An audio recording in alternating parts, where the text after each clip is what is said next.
Hello and welcome to the Name Stories podcast, where we discuss issues related to our research into names and naming and adoption.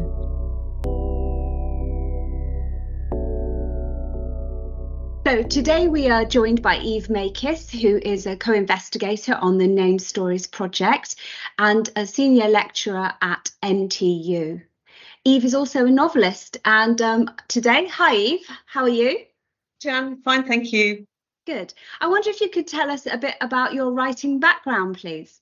Yes, I've published 4 novels and a book on life writing called The Accidental Memoir.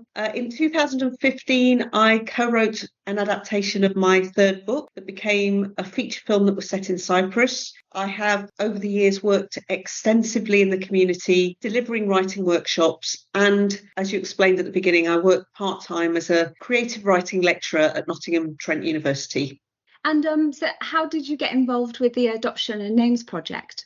Well, I was contacted directly by Dr. Jane Pilcher, who's the project leader and instigator. We work at the same university, and she asked me to collaborate on the project to produce a range of creating writing resources which would help gather the name stories of people who had experienced adoption. And in terms of coming on board for the Names and Adoption project, can you tell us a little bit more about your specific experience of life writing? Well, I have a very personal connection to story gathering. One Christmas about 7 or 8 years ago, I was trying to think of a present to buy my father. He was approaching 80 and he'd just been diagnosed with Parkinson's. And I wanted to buy him a present that would cheer him up and help him communicate his feelings, something that was difficult at the best of times. I was also worried about his fading memory, and I wanted to gather his stories in one place and before it was too late. So I bought a notebook and filled it with life writing prompts to encourage him to start writing about his life. I wanted to capture his memories and make him feel that his story was important to me and to the rest of the family. My father wasn't a writer, naturally, but the prompts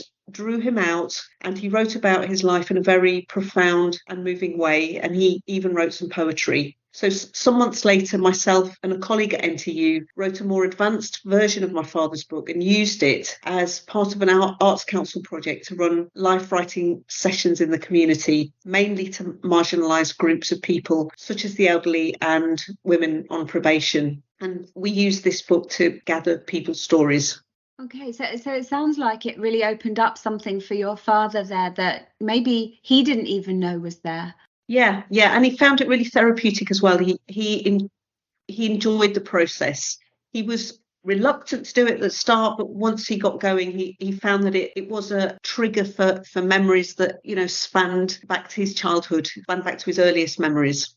So it sounds like the experience of your father's writing, you drew on that and applied that to other areas. Can you tell us a bit more about how you brought that into your work in the community? Well, found that when we took the book into the community to different groups, we had to sort of tailor the sessions. So when I went into a home for the elderly, and some people weren't able to write, they weren't able to sort of use their hands in that way. So that they would still use the prompts, but they relate their stories orally. And I found that it gave them a great sort of sense of joy, actually, relating their childhood experiences through the prompts that help them sort of trigger these early memories. Right. And applying that to the Names and Adoption project, what resources did you produce for this particular piece of research, and how did you go about this?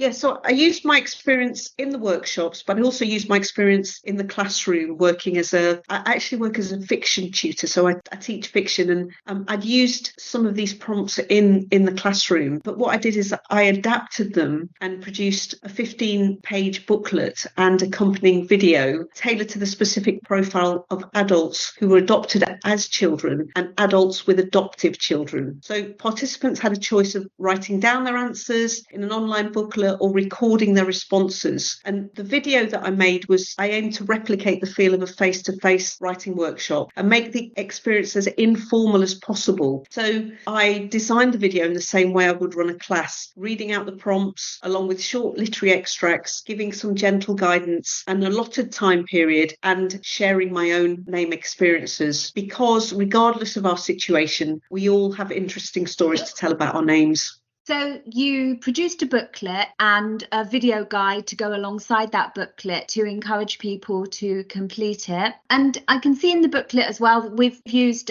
literary extract to inspire people to write. How did you choose these extracts and why?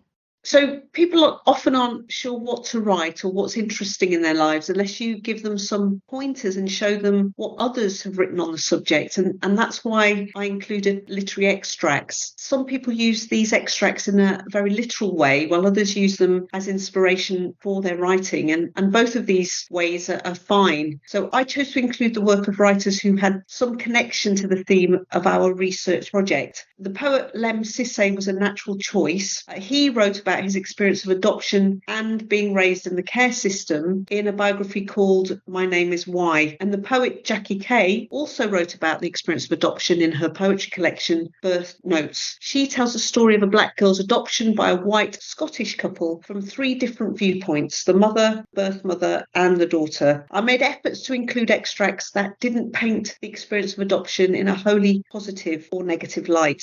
Okay, and so people could respond to those pieces of poetry and pieces of writing, and they might relate to some of them and their own experience. So what's your thoughts on the pieces of writing that people have already produced?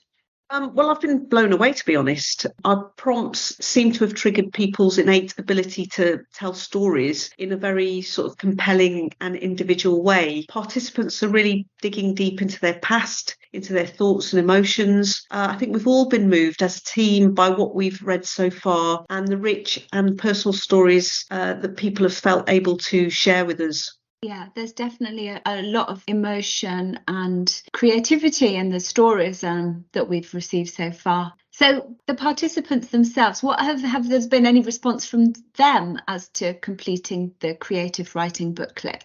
Well, the response has been overwhelmingly positive. Some people have found the process cathartic and rewarding and feel like we've given them a voice and a platform on which to express their thoughts and emotions on a subject that's very important to them and which has also shaped their sense of identity. For example, one comment we received was, "I am writing for and about my son at the moment, and I wouldn't have really looked at how we named him in more than a sentence or two if I hadn't done this project. I'm really grateful I did it and felt the tears come up more than once. It really touched a deep part of me."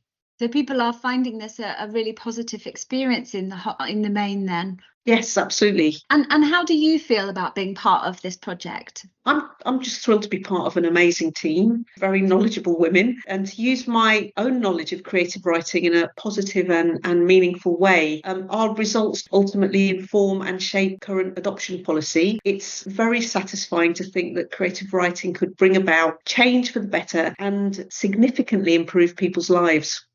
Great. Thanks so much, Eve. Thanks for sharing some of the background behind the creative writing and the methods of the Names and Adoption Project and about your own experiences and history of that life writing. Thanks so much for taking part today. Thank you, Jan. Thanks.